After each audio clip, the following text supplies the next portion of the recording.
Modi ji phone कर देते हैं तो यूक्रेन और रूस का युद्ध रुक जाता है, ऐसा भाजपा के राष्ट्रीय अध्यक्ष जेपी नड्डा कह रहे हैं। मगर उनके फोन से तो एक बागी उम्मीदवार तक नहीं मानता है। इस बात का वीडियो सबूत हम सब देख रहे हैं।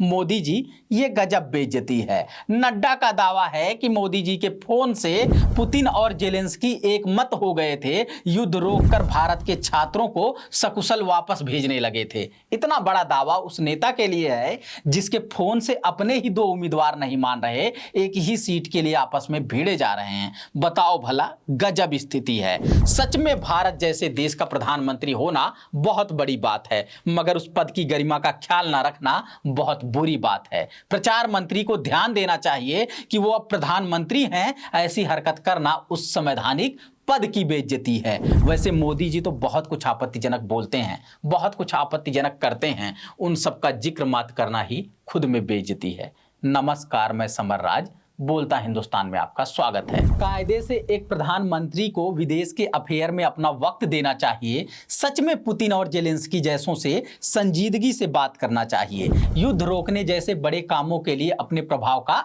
इस्तेमाल करना चाहिए। मगर हम सब ने देखा है वो कहां एनर्जी लगा रहे हैं, कैसी इमेज बना रहे हैं। खैर, विदेशों में उनकी छवि पर चर्चा फिर कभी, अभी तो वो देश में ही नाक कटा रहे हैं। बताइए, देश के प्रधानमंत्री हैं या एक गांव के प्रधान जी? किसी को विधायकी लड़वा रहे हैं, किसी का नामांकन वापस करवा रहे हैं।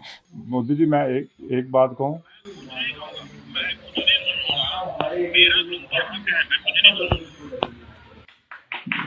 आके तो मेरा भी है, मेरी वैसे कहने की बात है कि मोदी जी फोन पर समझा रहे हैं। बड़े लोगों की भाषा ऐसी ही होती है। ध्यान से सुनिए, वो कृपाल को धमका रहे हैं।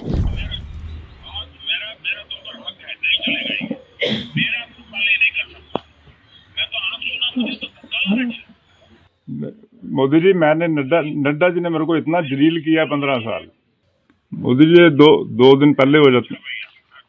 खुद को दुनिया की सबसे बड़ी पार्टी बताने वाली भाजपा के सबसे बड़े नेता, दुनिया के सबसे बड़े लोकतंत्र के सबसे जिम्मेदार पद पर बैठे हुए ये नेता छोटे से राज्य हिमाचल की एक छोटी सी विधानसभा के बागी उम्मीदवार को फुसलाए जा रहे हैं, समझाए जा रहे हैं, धमकाए जा रहे हैं। इतने जतन कर लेने के बाद, पीएम पद की गरिमा गिराने के बाद, समझाने के बाद, धमकाने के बाद भी बागी उम्मीदवार कृपाल परमार ने अपना नाम वापस नहीं लिया। इसलिए ये बेइज्जती है। सबसे बड़े राजनीतिक दल के सबसे बड़े नेता की इज्जत या बेइज्जती हो, क्या मायने रखता है। मगर प्रधानमंत्री पद का अपना मान सम्मान होता है। मोदी जी, इसलिए ये हरकत उस पद की बेइज्जती है। बाकी चुनाव लड़ने का अधिकार तो सबको है, कृपाल परमार को भी है। उसे समझाने, फुसलाने, धमकाने के लिए आपको फोन नहीं करना चाहिए। मामले के मास्टर अमित शाह से अब आपकी नहीं बन रही है, ये अंदर की बात बाहर नहीं करनी चाहिए। अब क्योंकि हिमाचल में भाजपा की क्या हालत है,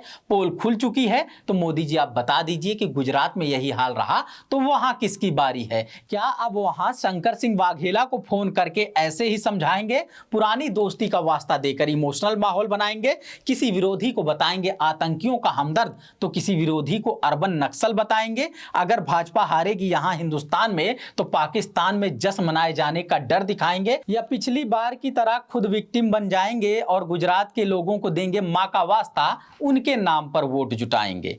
वोट मांगने के लिए भावुक हो जाना, खुद पर हो रहे हमले को बढ़ा चढ़ा कर बताना, किसी को किसी सीट पर लड़ाना, किसी को किसी सीट पर समझाना बेशक किसी नेता का काम हो सकता है, किसी संगठन के प्रचार मंत्री का काम हो सकता है, मगर आरएसएस के इस संस्कार से बाहर आना होगा पीएम मोदी को, क्योंकि इस तरह का काम देश के प्रधानमंत्री का नहीं हो सकता। उन्हें कृपाल परमार जैसों को भरोसा दिलाना चाहिए कि चाहे किसी दल से लड़ो, चाहे निर्दलीय लड़ो, तुम्हारे लोकतांत्रिक अधिकार की रक्षा करने के लिए हमारी सरकार तैयार है। ऐसा करके हार में भी जीत तलाश सकते हैं मोदी जी। नहीं तो अनैतिक तरीके से मिल भी रही सफलता, तो ऐसी तमाम जीत में भी हार है।